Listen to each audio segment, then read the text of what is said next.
Ali Abdaal has pretty much achieved everything you wanted in a YouTube channel. He has his part-time YouTuber Academy earnings, he has a Tesla, he was able to create a YouTube studio just very recently, and he also raps. Memory. It's one of those things that I just can't even see.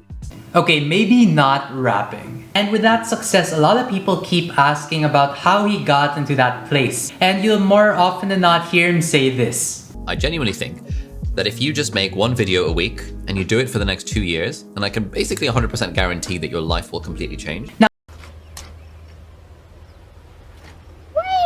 minute. I've heard this before. A promise of a future that can change my life just by following this 3-step formula, like a magic bullet that will change my days forever. I know, sounds too good to be true, right? Well, I really want to break down this advice for you for anyone who's skeptical about Ali's advice or any of this idea of consistency. And I really wanted to talk to you about it more in a human perspective. So I'll be giving up more of my take in regards to like Ali Abdaal's take on things, but at the same time, I'll give my take in regards to why is it that I think consistency is important for all of us and just what we can learn from Ali and all of these people who do the same thing. And whether you're a YouTuber, creator, entrepreneur, student, grad student, or whatever you are in your life, I think this video is still relevant to you. So definitely check out this video and understand just how Ali was able to use this advice to become to where he is today. So keep watching and I'll see ya. If you look at Ali Abdaal's PTYA website, you'll see that he really breaks down his success or like the success to 100,000 YouTuber subscribers into this 3-part formula. And in this video, that's how I'm gonna break it down into these components to really understand further just what he means with each and every one of them. So let's start with the first one, producing content that your audience finds useful. I think the reality is that if you're gonna be transitioning from like a YouTuber for a hobby and a YouTuber more like a part-time thing or like a side gig, you really have to realize that your videos are no longer just done as an expression of yourself, but rather you're seeing your videos as a product.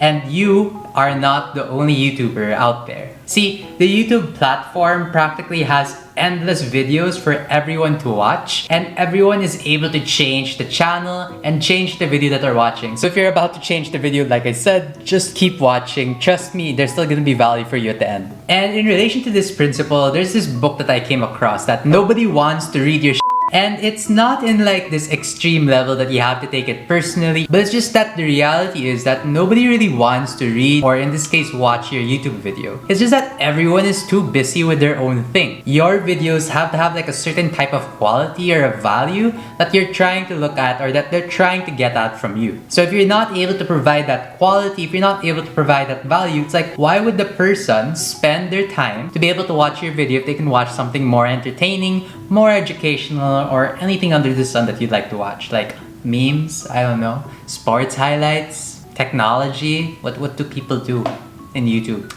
K-pop MVs.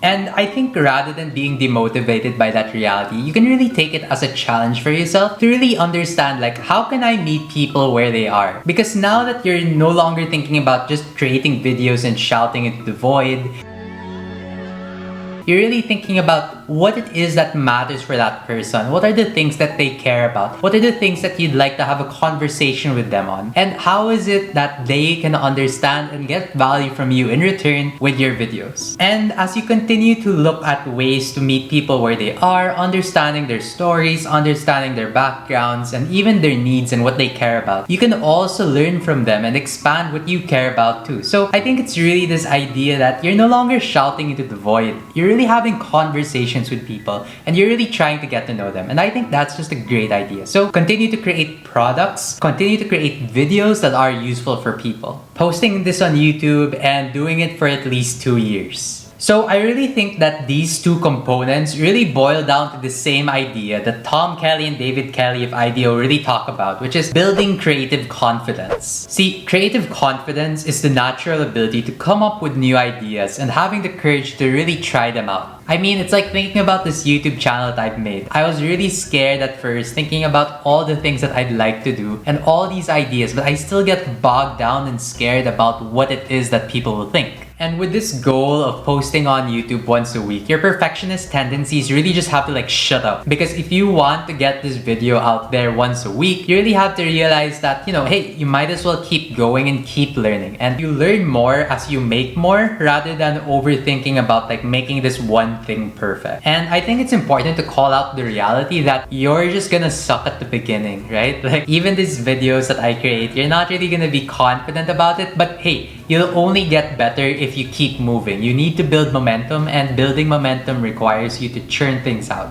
And in the book, David and Tom talk about this with the psychologist Anthony Bandura's work on guided mastery, where they were working with people who had a lifelong phobia of snakes, and they were able to overcome it as they progressed step by step. So dealing with their phobia from watching it through a two-way mirror, to observing it through an open door, all the way to when they touch it with their own bare hands. And if you post regularly, you get over like this phobia or this fear of what people will think about you on YouTube. You start to become numb and you start thinking about what really matters. Like, how do you make these videos more engaging? How do you make these videos more exciting? And really, how can you have more fun with these videos? So you really have to just keep churning these out every week. Now, I don't know about you, but if you're like me, it might sound a bit uncomfortable to think about yourself as like a product, like a brand or a service or whatever. Because hey, we're not transactions. We're not really products in itself, but we're really human beings. So in a more human way of seeing Ali's success, it's really thinking about this idea of a relationship, where when you start out a relationship, whether it's friendship or something more serious, you're really talking about the things that you like with each other. Your interests, what are your commonalities, similarities, and you really just build from there.